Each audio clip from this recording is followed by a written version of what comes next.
রুশ রাষ্ট্রায়ত্ত গণমাধ্যমের খবরে বলা হয়েছে, দামেস্ক থেকে পালিয়ে যাওয়া সিরিয়ার ক্ষমতাচ্যুত প্রেসিডেন্ট বাশার আল আসাদ এখন মস্কোতে অবস্থান করছেন। রাশিয়া আসাদ সরকারের গুরুত্বপূর্ণ সহযোগী ছিল। মিস্টার আসাদ ও তার পরিবার সেখানে আশ্রয় পাবেন বলে ধারণা করা হচ্ছে। ওদিকে যুক্তরাষ্ট্রের পররাষ্ট্রমন্ত্রী অ্যান্টনি ব্লিংকেন বলেছেন, আসাদ সরকার নিজেই তাদের পতনের জন্য দায়ী। দেশে গ্রহণযোগ্য রাজনৈতিক প্রক্রিয়া না থাকা এবং রাশিয়া ও ইরানের সমর্থনের উপর নির্ভর করাটাই তার পতনকে অবশ্যম্ভাবী করে তুলেছিল, বলেন তিনি। ফরাসি প্রেসিডেন্ট এমানুয়েল ম্যাক্রো বলেছেন, একটি বর্বর রাষ্ট্রের পতন হয়েছে। জার্মান চ্যান্সেলর ওলফ শুলজ বলেছেন, সিরিয়ার জনগণ মারাত্মক দুর্ভোগ সহ্য করেছে এবং আসাদ সরকারের অবসান একটি দারুণ খবর।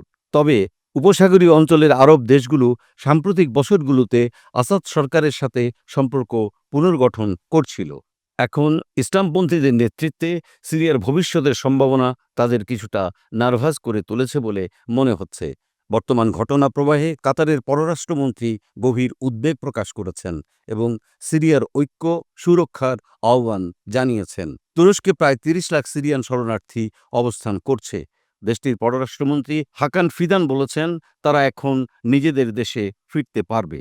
সিরিয়া পরিস্থিতি নিয়ে আলোচনার জন্য সোমবারই জাতিসংঘ নিরাপত্তা পরিষদের সভা ডাকার আহ্বান জানিয়েছে রাশিয়া।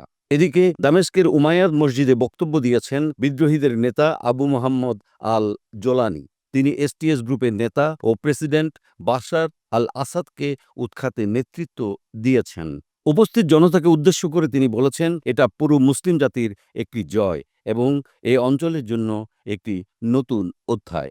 সিরিয়ার দীর্ঘ সংঘাতে যারা জীবন দিয়েছেন, জোলানি তাদের প্রতি ধন্যবাদ জানিয়েছেন। দেশটিতে ২০১১ সালে গৃহযুদ্ধ শুরু হয়েছিল। তিনি বলেন, আসাদ সাম্প্রদায়িক সহিংসতা ও দুর্নীতিকে বিস্তৃত করেছিলেন।